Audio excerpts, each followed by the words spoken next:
Welcome to part 3 of the Jurassic Park 2 tutorial. Right now we will be getting into T-Rex Carnage.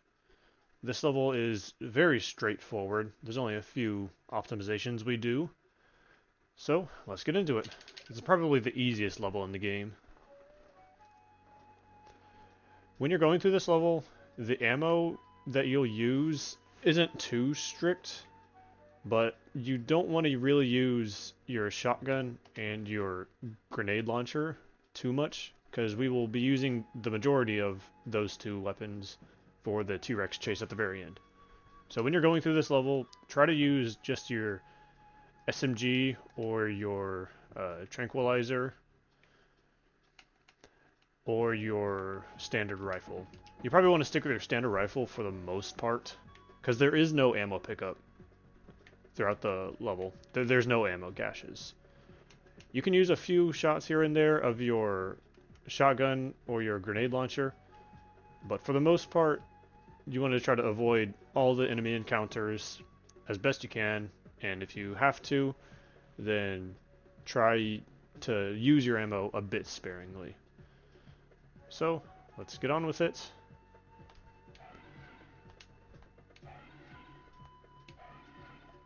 So again, this whole level is really just about memorizing all these raptor spawns and knowing when to jump to get past them as easy as possible without interacting with them. Again, we're trying to conserve as much ammo as possible. But again, that won't always be possible. Right here, for this Dilophosaurus, I always just jump over and shoot it with the shotgun. It's fine. Right here, you can make this neat little jump across this vine, or without grabbing the vine. This jump's not too difficult, and it does save a couple frames, so might as well try it. You want to give yourself about a 50% jump, so you don't grab the vine, and if you do grab the vine, of course, you can just drop down. But that jump isn't too difficult.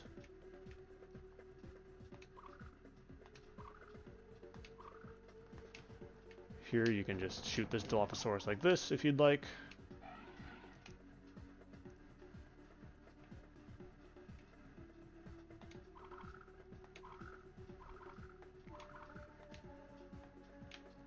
I messed up that jump.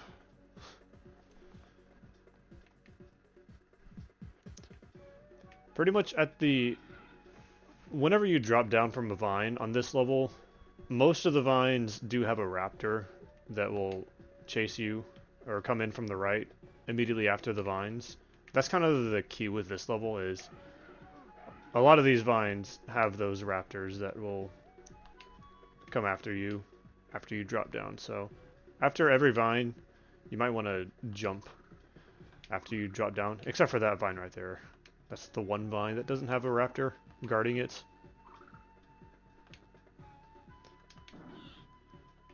Here's another raptor right here. I do use a visual cue for this white raptor spawn. So if you look at if you see the background, how it's layered, the immediate background is what I'm looking at for my visual cue for this raptor right here. You can see this large bush that I'm directly in front of. You can see how it kind of has two humps. Well, once I reach the largest part of the first hump, that is when I jump for this raptor. And you can see, once I pass directly underneath the largest part of that hump, then I jump. Just like that. And it'll get me through. Here's another Dilophosaurus you can take out by any means you want. Now, right here is where we're supposed to go, through this entrance. But if you're kind of low on health, if you want to grab some more health, there is a health kit right here. You do need to watch out for that raptor, obviously. And then on the way back... Oh, he actually doesn't spawn on the way back. Okay, you don't have to worry about him on the way back. So if you need that health, go ahead and grab it. And now we are on to the T-Rex fights. So this is... I'm going to go ahead and make a save state, because there are a few things we can do to speed up this T-Rex fight, sort of.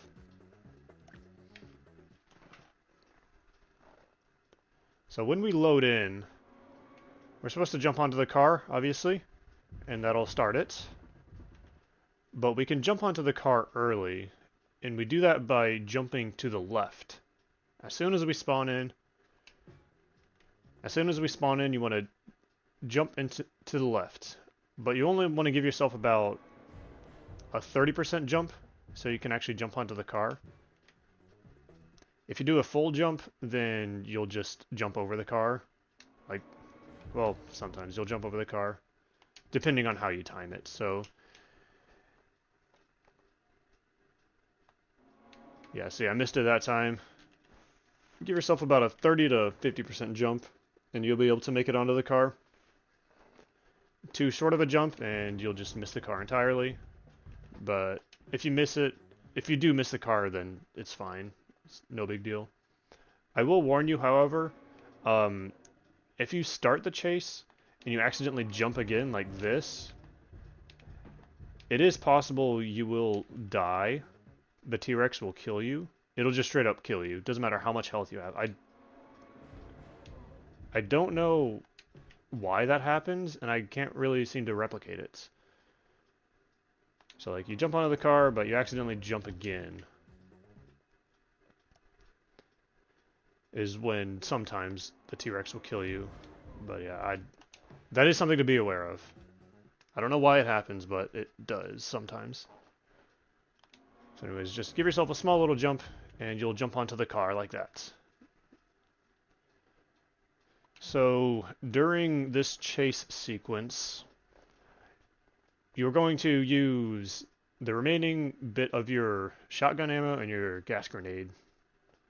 Now, you do want to stand on the hood of the car and not the truck bed, because if you're standing on the truck bed, you'll be dumping all of your ammo into the T-Rex a lot faster, and you will be wasting all of your ammo a lot faster than you would be if you were standing on the truck bed, because you can't kill the T-Rex at this point.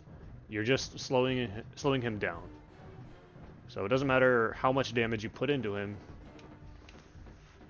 you do want to space out your damage a little bit, especially if you're kind of low on ammo. So just stand on the truck, or on the hood of the car, and you will be able to space out your damage a little bit better. And of course, every now and then just duck under the shots that are taken from the guys hanging from the vine.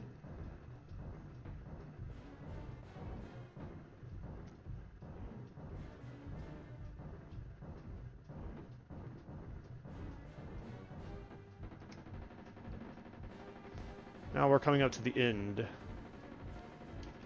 I'm going to make a save state, because we can do a neat little jump to end the sequence a little bit faster.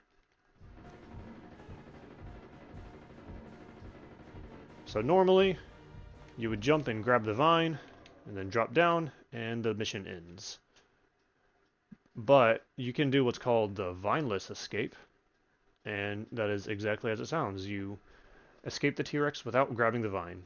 It's a couple frames faster, but it is a little bit risky, because if you miss the jump, then you will just straight up die. So there are a few ways to do this. You have the slower way, and then the faster way. The slower way is a little bit safer. It gives you a bit more time to react. We are going to stay on the hood of the car almost until it despawns off the screen. So it's going to drive off the cliff, and it's going to dip down below the screen. Once it starts dipping down below the screen, then you will jump. So it'll look like this. Oh, and also, you do want to stand facing the right. If you're facing the left, if you're facing the T-Rex, then the screen won't scroll properly, and you won't be able to do any of these strats. So, just face to the right, and you want to stand pretty close to the hood, to the edge of the car. About right here would be fine.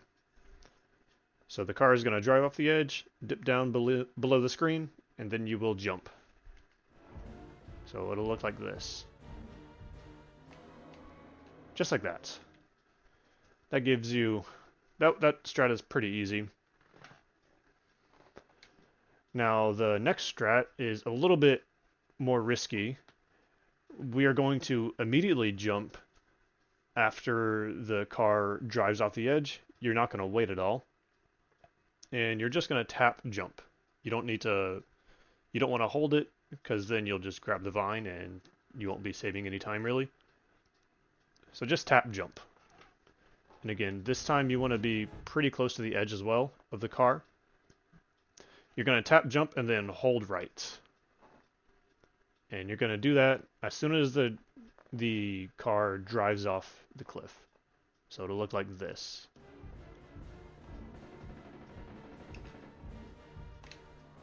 Just like that. As soon as the car drives off, then you tap jump. Now do be aware, I don't know why this is, but you do take fall damage if you do either of these strats. So if you pay attention to my health, when I do the jump, the Vineless Escape, then I take damage. So you do take a little bit of fall damage. I don't know why that is, but if you're really low on health, then you probably don't want to do that jump. Alright, so that is T-Rex Carnage. Now we will get onto Incubators.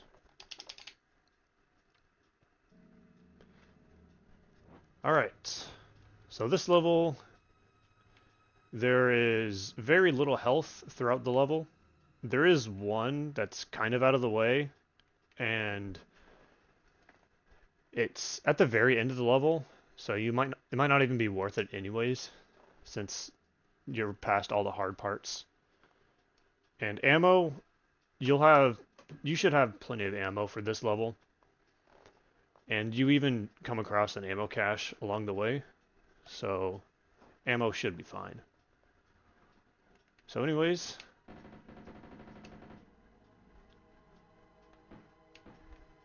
jump up this ladder. Now right here, you can duck underneath this flamer, and if you do that, then you might want to kill him with your standard rifle just to save a little bit of ammo. So yes, you can either duck down, kill him this way, and continue on, or you can do a bit of a risky strat, and you can just jump past him like this. You will take a little bit of damage, as you can see, but it is the fastest way to get past this. And by the way, if you're doing all of the fastest strats on this level, you are going to cut your health quite close towards the end of the mission. So pick your strats wisely and do what you feel is necessary.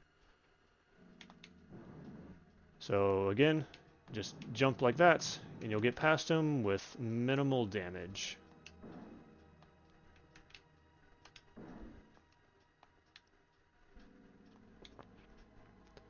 Pick up the first battery. Right here, what you can do is you can either just walk off like this, just keep holding right and walk off. Obviously, you take a bit of fall damage. Or if you don't want to take that fall damage, you can just grab the ladder like this. Don't get run over by the Oviraptor. And just continue on like that.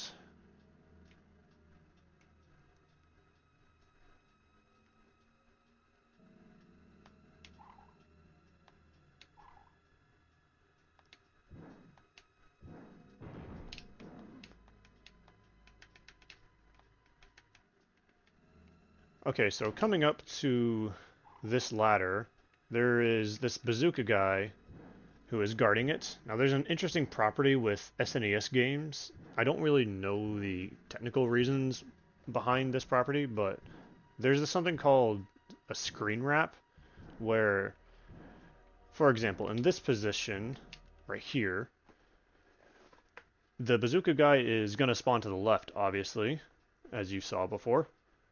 But with this so-called screen wrap, for some reason, he initially spawns to the right of the screen. So right now, technically speaking, he's on the right side of the screen. So with that in mind, if I come back a little bit, if you pay attention when I jump up to the left, and you'll see him spawn to the left, you'll see him in his shooting animation. So let me just demonstrate that real quick. So if you paid very close attention, you could see he was just finishing his shooting animation. And that's because he was spawned off to the right side of the screen. Now to do this screen wrap, because if you don't do the screen wrap strat, you can see you'll come very close to getting hit by that bazooka. If you just jump up the ladder normally, it's possible you'll get hit by the bazooka. However, if you do this screen wrap strat, what you need to do is at the very top of the ladder, jump very far to the right so that he'll spawn to the right and finish his shots. So that way it'll be a bit safer. So again, just jumping up normally, you'll see that bazooka comes very close to you. I keep getting hit by this guy.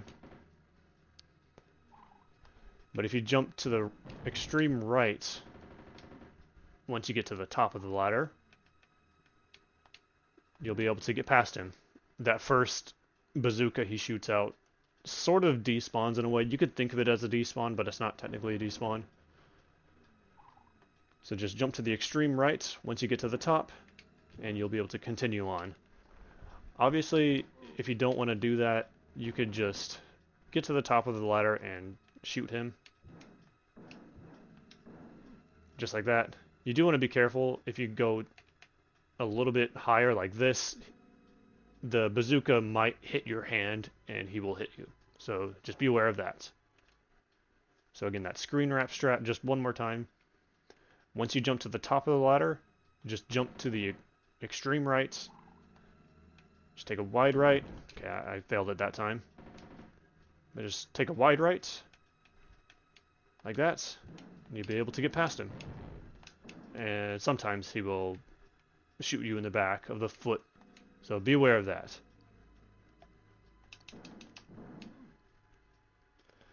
Might as well pick up some ammo. I pick up the ammo with my shotgun.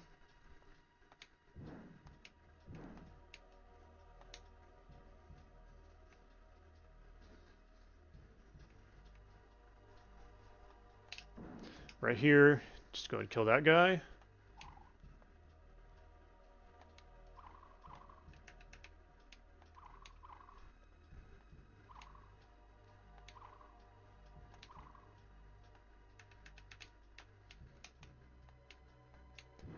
Watch out for that bazooka guy.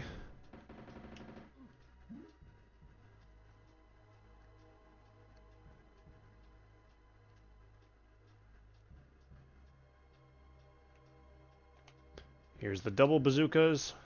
The fourth door is the double bazookas.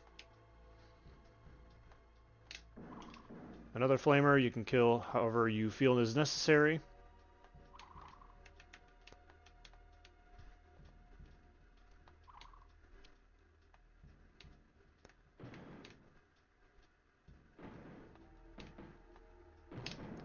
One more flamer. I said bazooka with that last flamer. I think I did. But it's a flamer, not a bazooka. Shoot this guy. Now right here, if you continue to the right, or to the left, past this bazooka guy, there is a health kit. But again, this is at the very end of the level, or it's pretty close to the end of the level. And it's a little bit out of the way, although not really. So if you want, you can pick up that health. It's not too hard to get to. So it is there if you need it. Right here, this flamer can be a little bit tricky. If you want to go fast with this flamer, you can do that. However, this running soldier, you can see him. If you shoot your shotgun early, then he might block the first burst, and the flamer might survive. So if you want to go fast, you do need to delay your first shotgun shot a little bit so that it actually hits the flamer instead of that running soldier. So that's something to be aware of.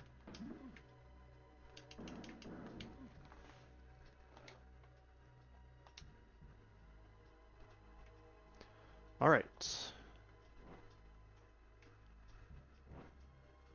So now the rest of the level is quite simple.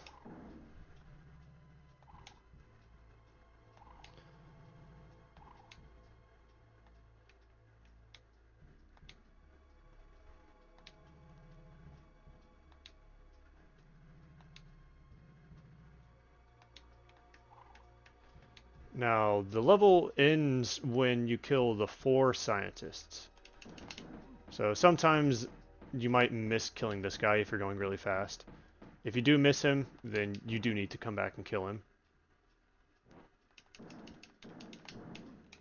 Then here I just pull out my machine gun and just start shooting so that I can kill him as fast as possible. If you're low on health, you might need to duck down underneath those bullets that they are shooting out. But otherwise, just kill him very quickly, very easy, and then the level will end. Alright, that is Incubators. And that will do it for this part. I will see you in the next one. Thank you for watching.